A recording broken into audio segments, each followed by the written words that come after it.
monsieur, le Caire est classé parmi les gouvernorats les plus importants qui regorgent de lieux touristiques islamiques célèbres, car il comprend un grand nombre de zones touristiques attrayantes. C'est dans ce contexte ainsi que le président Abdel Fattah el-Sisi accorde un grand intérêt au développement des zones historiques du Caire. Il suit de près les projets de développement de ces zones. Voici les détails avec Ayachel et Shainaz Ismail.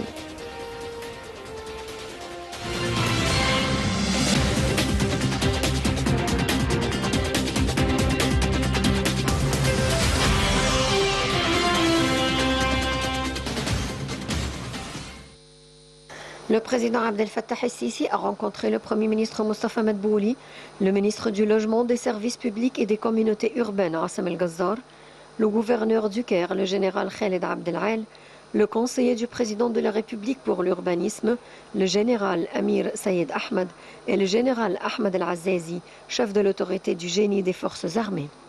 Le conseiller Ahmed Fahmi, porte-parole de la présidence de la République, a déclaré que la réunion a été témoin du suivi des projets en cours pour développer les zones historiques du Caire, y compris la zone entourant la citadelle de Salah ad-Din el-Ayyoubi, et ce dans le cadre du plan de l'État pour restaurer le visage civilisé du Caire et son ancienne splendeur historique. En effet, le Caire est classé parmi les gouvernorats les plus importants qui regorgent de lieux touristiques, surtout islamiques célèbres, car il comprend un grand nombre de zones touristiques attrayantes. Le Caire historique est l'une des villes patrimoniales les plus importantes au monde. Il s'agit d'une ville vivante, riche en monuments architecturaux et artistiques datant de l'époque romaine jusqu'à la dynastie de Mohammed Ali. Raison pour laquelle le site est inscrit sur la liste des sites du patrimoine mondial de l'UNESCO depuis 1979. Il abrite 537 bâtiments inscrits sur cette liste, un trésor culturel qui doit être préservé. Le gouvernement s'efforce de redonner au Caire sa splendeur d'antan grâce à la restauration de ses monuments et bâtiments historiques, tout en supprimant tous les aspects négatifs ainsi que tout empiètement sur ces zones.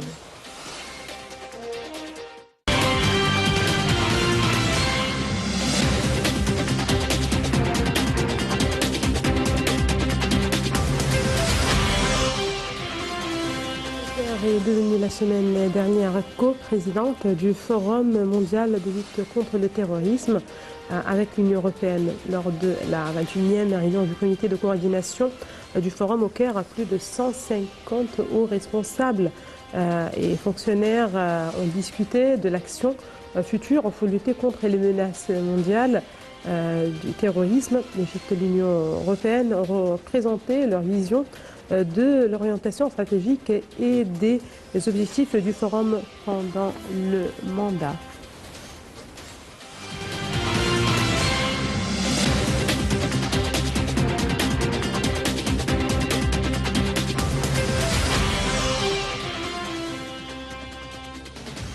L'Égypte assure depuis jeudi dernier la coprésidence du Forum mondial de lutte contre le terrorisme.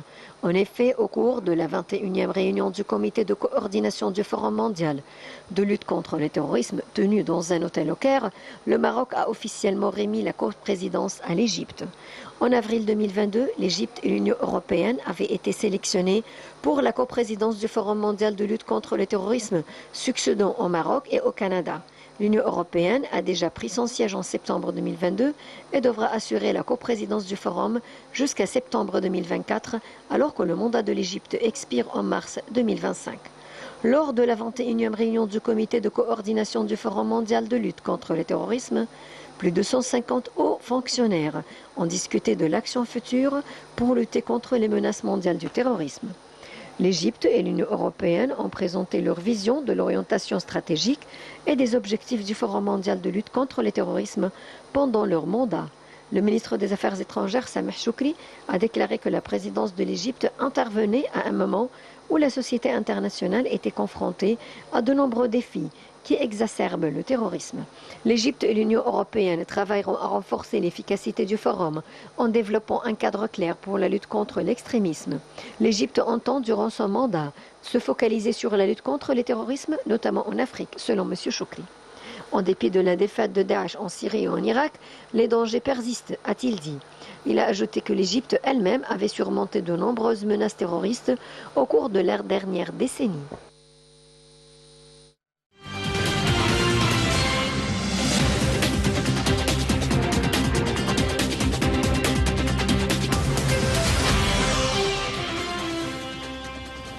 Voilà, on sait tous que l'Égypte a toujours déployé d'énormes efforts pour lutter contre le terrorisme sur tous les fronts.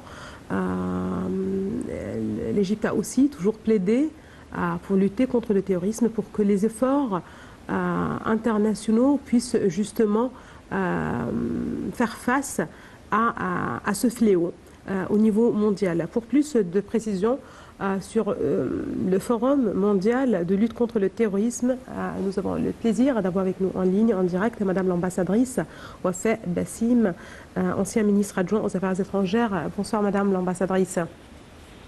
Bonsoir.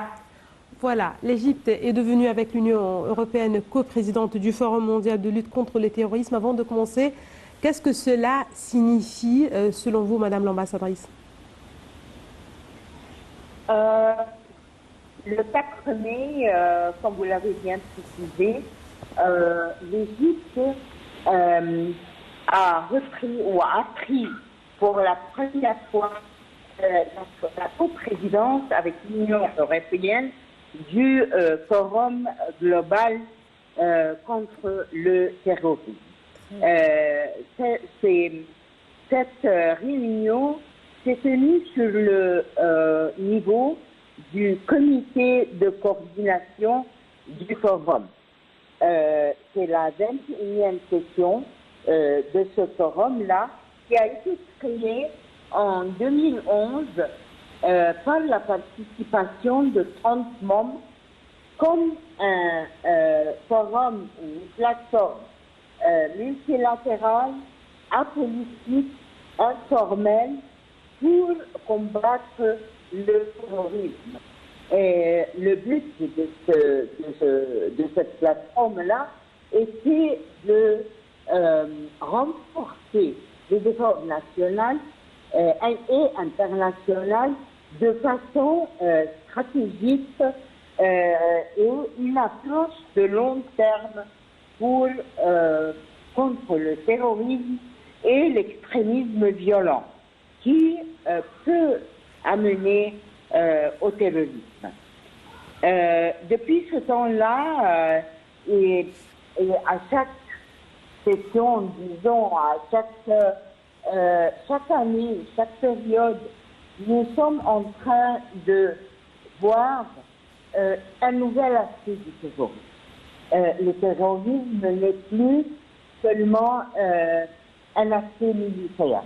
Nous avons maintenant un terrorisme de technologie, le cybercrime, la cybercriminologie. Nous avons le blanchissement des finances, des fonds. Nous avons les crimes transnationaux. Nous avons le commerce, nous avons le trafic des êtres humains et nous avons l'immigration illégale. Tous ces phénomènes-là, tous ces aspects-là de la criminologie internationale et à travers les frontières se lient étroitement de jour en jour avec le terrorisme. Nous voyons maintenant le terrorisme des États et nous le voyons dans des États voisins contre les Palestiniens, contre leur vie, contre leur terre. Nous avons le terrorisme des acteurs non-États, comme les groupes qui sont partout et qui ont des motifs différents et qui attaquent et font la terreur dans les populations. Ils attaquent les industries, l'infrastructure. Juste nommez-le et vous les trouvez présents partout. Ils sont le feu des conflits armés, que ce soit internes ou entre deux pays, et ils deviennent de plus en plus dangereux. L'Égypte était un des premiers pays qui voyait que l'approche pour combattre le terrorisme ne devrait pas se limiter à une approche sécuritaire. L'Égypte croit qu'il faudrait une approche compréhensive qui traite non seulement des symptômes du terrorisme, mais aussi des causes et des routes, des racines de ce terrorisme, qu'il soit économique, social, politique, perte d'identité, extrémisme religieux ou même derrière les religions ou les idéologies pour accéder à sans vraiment être croyant. Très bien. Madame l'ambassadrice, l'Égypte a toujours plaidé pour que la communauté internationale déploie davantage d'efforts pour lutter contre le terrorisme, comme vous l'avez justement précisé. Et on se rappelle tous qu'à plusieurs reprises, devant la tribune des Nations Unies, c'est le chef de l'État, le président Abdel Fattah el-Sisi, qui a appelé la communauté internationale à assumer son devoir, ses responsabilités vis-à-vis de la lutte contre le terrorisme. Aujourd'hui, si on parle de l'Égypte en particulier, en tant que porte-parole aussi de l'Afrique, et en tant aujourd'hui de coprésidente de ce forum, qu'est-ce qu'on s'attend selon vous de ce forum? C'est-à-dire, j'aimerais bien rappeler que le secrétaire général adjoint pour l'action extérieure de l'Union européenne a précisé que nous sommes aujourd'hui en Afrique où la menace du terrorisme évolue rapidement avec des implications mondiales. Notre message est clair, je cite, nous devons nous concentrer sur la lutte contre le fléau du terrorisme à travers le continent et faire ensemble avec un large éventail d'acteurs de terrain. Comment ces propos seront-ils traduits sur le terrain, selon vous?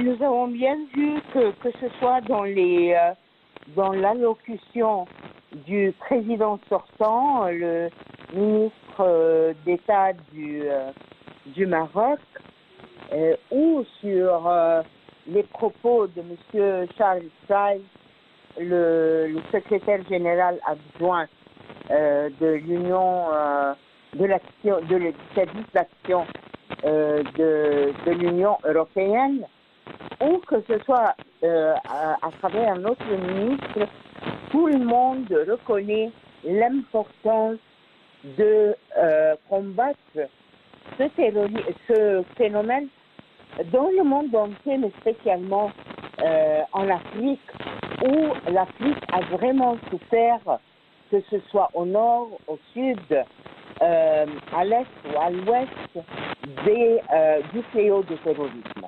N'oublions pas le Sahara, le sud saharien, n'oublions pas au Mali, n'oublions pas les Shabab en Somalie, n'oublions pas la souffrance et le grand prix que ce soit de ressources humaines, financières, économiques, d'armes, que l'Égypte elle-même a payé pendant plus d'une décennie pour combattre le terrorisme agressif, violent, maléfique qui se manifestait au Sinaï.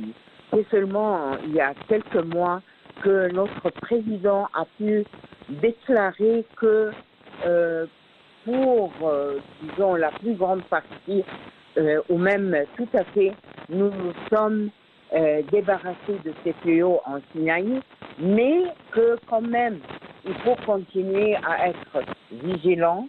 Il faut la coopération sur le plan international, la coopération sur le plan régional, que ce soit en Afrique ou en Méditerranée ou dans le Moyen-Orient, pour continuer à siéger et à empêcher ces groupes terroristes d'étendre leurs activités et de continuer à nuire aux pays qui sont malheureusement parfois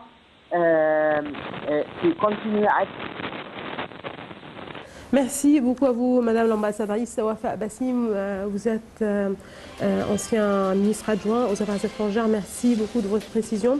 Madame, Monsieur, je vous remercie aussi de nous avoir suivis ce soir, mais il me reste à vous donner encore un petit détail sur ce forum. Je vous laisse donc avec ce forum. Et je rappelle justement que la 21e session du comité de coordination du Forum mondial de lutte contre le terrorisme s'est tenue au Caire. L'Égypte assurera désormais la présidence du forum jusqu'à 2025, conjointement avec l'Union européenne. Le Forum mondial de lutte contre le terrorisme, et qui compte 29 États membres ainsi que l'Union européenne, a été créé en 2011 en tant que plateforme multilatérale visant à développer un système international de lutte contre le terrorisme. Aïchel et Shainaz Ismail vous proposent plus de détails, et quant à moi, je vous remercie encore une fois et je vous dis à la prochaine.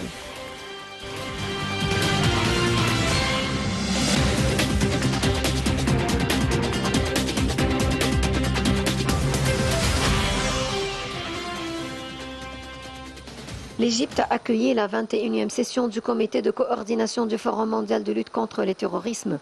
Au début de la réunion, le Maroc a passé la présidence du Forum à l'Égypte après 3 mandats successifs, conjointement avec les Pays-Bas entre 2015 et 2019, avec le Canada de 2019 à 2022 et avec l'Union européenne depuis septembre 2022.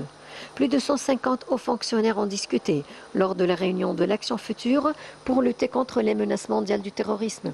L'Égypte et l'Union européenne ont présenté leur vision de l'orientation stratégique et des objectifs du Forum mondial de lutte contre le terrorisme pendant leur mandat.